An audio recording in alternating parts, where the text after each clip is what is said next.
This is a brief tutorial on how to save your files, so that way they can be either published going into print and or internet, or you're entering a contest. I have this photo here. Many places have specifics.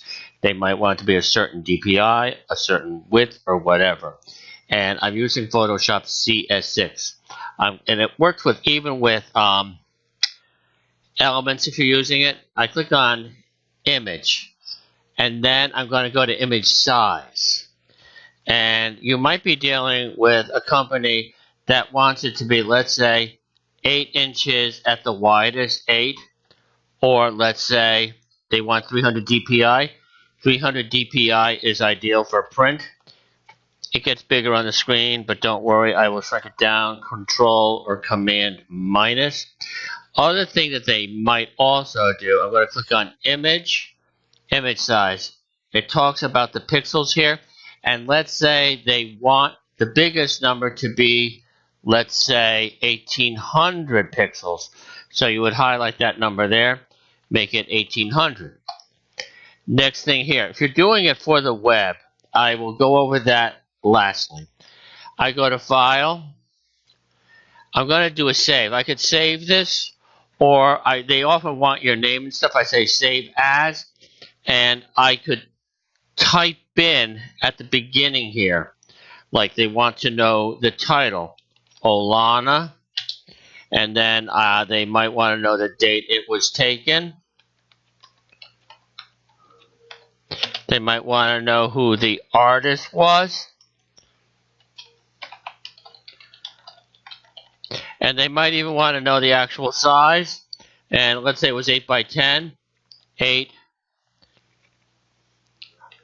inches high by, let's say, 12 inches wide. That way they have all the information there. I click on Save. And what I did here, by putting those quotes in there, you can't get away with that, okay? So I'm just going to say 8H by 12W. Certain characters you cannot use. You can make it a high res, maximum, low. You'd probably want to make this large, okay? I say OK. There's other versions you can save this as. For the most part, for print, other things, they want it to be a JPEG. I click on File. I can say Save As. It shows a bunch of choices here. A lot of them. What you might want to know about, they do have the JPEG.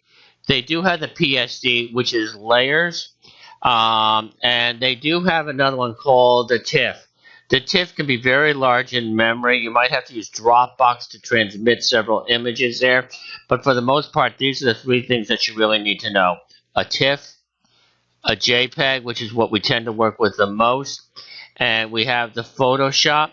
The last one that you might ever need to know about is called a GIF, where that has only like 256 colors. I would not use it. You can use them in animations where you can have things dancing on your web screen. It won't dance on a piece of paper. So that is the story there. And if I click on the save, it will save it there. It'll be another copy. I could type another name over it. Good luck. Make sure if you're ever entering stuff that you specify very carefully the size, naming. A lot of places will reject.